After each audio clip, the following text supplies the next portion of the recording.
નમસ્કાર. સરકારી નોકરીની રાહ જોઈ રહેલા તમામ ઉમેદવારો માટે એક મોટા સમાચાર છે. ગુજરાત ગ્રામ સેવક ભરતી 2026 આવી ગઈ છે. ચાલો ફટાફટ આ ભરતીની બધી જ મહત્વની વિગતોને એકદમ સરળ ભાષામાં સમજી લઈએ. સૌથી પહેલાં તો એ સ્પષ્ટ કરી દઉં કે આ કોઈ અફવા નથી. આ બિલકુલ સત્તાવાર માહિતી છે. આ ભરતી ગુજરાત પંચાયત સેવા પસંદગી મંડળ એટલે કે GPSSB કરી રહ્યું છે. અને અહીં એમનો લોગો પણ જોઈ શકાય છે. અને હવે એ વાત જેની બધા રાહ જોઈ રહ્યા હતા. જગ્યાઓ કેટલી છે? તો આ ભરતીમાં છે કુલ 500 જગ્યાઓ. જી હા, પૂરી 500. એટલે કે આ તક ખરેખર બહુ મોટી છે અને કોઈએ જ ચૂકવા જેવી નથી. તો આજના આ વિશ્લેષણમાં આપણે શું જોવાના છીએ? પહેલાં તો આ જાહેરાત વિશે જાણીશું, પછી લાયકાત અને વયમર્યાદાની વાત કરીશું. ત્યાર પછી જગ્યાઓ ક્યાં કેટલી છે એ જોઈશું, અરજી કેવી રીતે કરવી એ સમજીશું અને છેલ્લે ઉમેદવારો માટે કેટલીક ખાસ નોંધો પર નજર નાખીશું. ચાલો ત્યારે શરૂઆત કરીએ પહેલા મુદ્દાથી. આ ગ્રામસેવક ભરતી છે તો ખરી, પણ આ ગ્રામસેવકનું કામ શું હોય છે? આ પદની ભૂમિકા શું છે? ચાલો એને જરા સમજીએ. જો ગ્રામસેવક એટલે વર્ગ 3ની એક સરકારી નોકરી, જે પંચાયત સેવાનો જ એક ભાગ છે. એમનું મુખ્ય કામ હોય છે ગામડાના લેવલ પર વિકાસના કાર્યો અને વહીવટ સંભાળવાનો. ટૂંકમાં ગામના વિકાસની એક મહત્વની કડી. સારું, હવે એ મુદ્દા પર આવીએ જે કદાચ સૌથી વધુ મહત્વનો છે. લાયકાત. કોણ આ પોસ્ટ માટે અરજી કરી શકે છે અને કોણ નહીં? આ માપદંડો પર બરાબર ધ્યાન આપજો. તો અહીં બે મુખ્ય બાબતો જોવાની છે. પહેલું, ઉંમર.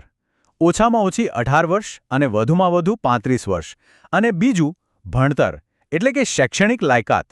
આ માટે ગ્રામીણ અભ્યાસ, કૃષિ કે બાગાયત જેવા વિષયોમાં બેચલર ડિગ્રી ચાલે, અથવા તો એ જ વિષયોમાં ડિપ્લોમા કરેલો હોય તો પણ અરજી કરી શકાય છે. અને હા, એક વાત ખાસ, કમ્પ્યુટરનું બેઝિક નોલેજ તો ફરજિયાત છે જ. અને આ તારીખ તો મગજમાં બરાબર ફિટ કરી લેજો. 7 મે 2026. કેમ? કારણ કે ઉંમર અને ભણતર બંને આ તારીખે પૂરા થયેલા હોવા જોઈએ. આ નિયમમાં કોઈ છૂટછાટ નથી, એટલે આ તારીખ ભૂલતા નહીં. ઓકે, તો કુલ 500 જગ્યાઓ છે એ તો આપણે જાણ્યું, પણ આ જગ્યાઓ ક્યાં ક્યાં છે? કયા જિલ્લામાં કેટલી તક છે અને અનામતનું ગણિત શું છે? ચાલો એની વિગતો જોઈએ. જો આપણે સૌથી વધુ ખાલી જગ્યાઓવાળા જિલ્લાઓની વાત કરીએ તો સુરત 70 જગ્યાઓ સાથે લિસ્ટમાં સૌથી ઉપર છે. એ પછી દાહોદમાં 50, છોટાઉદેપુરમાં 43, આણંદમાં 41 અને નર્મદામાં 36 જગ્યાઓ છે. એટલે કે આ જિલ્લાઓમાં તક પ્રમાણમાં વધારે છે. હવે આ 500 જગ્યાઓનું કેટેગરી પ્રમાણે વિભાજન જોઈએ. આ ચાર્ટમાં સ્પષ્ટ છે કે સૌથી વધુ એટલે કે 264 બેઠકો જનરલ કેટેગરી માટે છે. એ પછી અનુસૂચિત જનજાતિ એટલે કે ST માટે 101, SCBC માટે 70, EWS માટે 47 અને અનુસૂચિત જાતિ એટલે કે SC માટે 18 બેઠકો ફાળવવામાં આવી છે. સારું, લાયકાત અને જગ્યાઓ વિશે તો જાણી લીધું, પણ હવે પ્રશ્ન એ થાય કે અરજી કરવી કઈ રીતે? ચાલો આખી ઓનલાઈન પ્રોસેસને સ્ટેપ બાય સ્ટેપ સમજી લઈએ. આ તારીખોને ક્યાંક નોંધી લો અથવા કેલેન્ડરમાં માર્ક કરી લો. ઓનલાઈન અરજી 16 એપ્રિલથી શરૂ થશે અને 7 મેના રોજ પૂરી થઈ જશે. મારો તો એ જ આગ્રહ છે કે છેલ્લી ઘડીની રાહ ના જોવાય, સમયસર ફોર્મ ભરી દઉં. પ્રોસેસ ખરેખર બહુ સિમ્પલ છે. સૌથી પહેલાં ojas.gujarat.government.in વેબસાઇટ પર જવાનું. ત્યાં જઈને અરજી ફોર્મમાં બધી વિગતો ધ્યાનથી ભરવાની. પછી નવો પાસપોર્ટ સાઇઝ ફોટો અને સહી અપલોડ કરવાના છે. અને હા, બંનેની સાઇઝ 15 KBથી વધુ ન હોવી જોઈએ. જો લાગુ પડતું હોય તો ઓનલાઈન ફી ભરીને છેલ્લે અરજીને કન્ફર્મ કરીને સબમિટ કરી દેવાની. હવે વાત કરીએ અરજી ફીની. જો ઉમેદવાર જનરલ કેટેગરીમાંથી હોય તો એમને 100 રૂપિયા ફી ભરવાની રહેશે. બાકીની બધી જ અનામત કેટેગરીના ઉમેદવારો માટે કોઈ ફી નથી, એટલે કે એમની માટે અરજી બિલકુલ મફત છે. ચાલો હવે આપણે આ વિશ્લેષણના અંતિમ અને એકદમ ખાસ વિભાગ પર આવીએ છીએ. અહીં આપણે અલગ અલગ અનામત શ્રેણીઓ જેમ કે મહિલાઓ, માજી સૈનિકો અને દિવ્યાંગ ઉમેદવારો માટેની વિગતો પર નજર કરીશું, જેથી કોઈને પણ કોઈ મૂંઝવણ ન રહે. આ ચાર્ટ પરથી એકંદરે અનામતનો ખ્યાલ આવી જાય છે. કુલ 500 જગ્યાઓમાંથી 147 જગ્યાઓ મહિલાઓ માટે અનામત છે. એ જ રીતે માજી સૈનિકો માટે 43 અને દિવ્યાંગ ઉમેદવારો માટે 27 બેઠકો રિઝર્વ રાખવામાં આવી છે.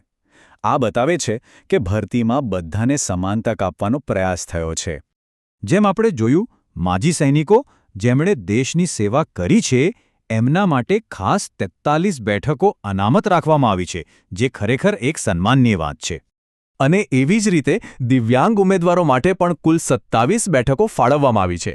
ચાલો હવે જોઈએ કે આ 27 બેઠકો કઈ રીતે વહેંચાયેલી છે.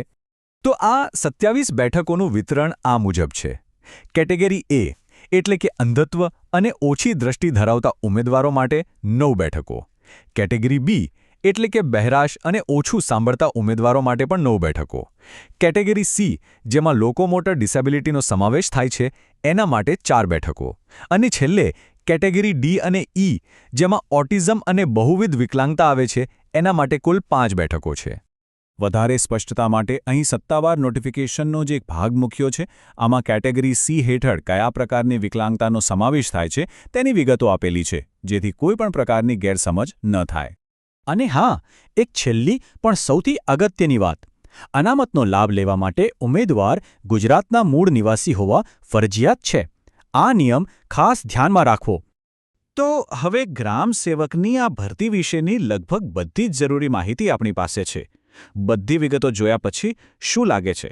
શું જાહેર સેવામાં કારકિર્દી શરૂ કરવા માટે એક સારી તક છે? આનો જવાબ તો દરેક ઉમેદવારે પોતાની રીતે શોધવાનો છે. બધાને ખૂબ ખૂબ શુભેચ્છાઓ.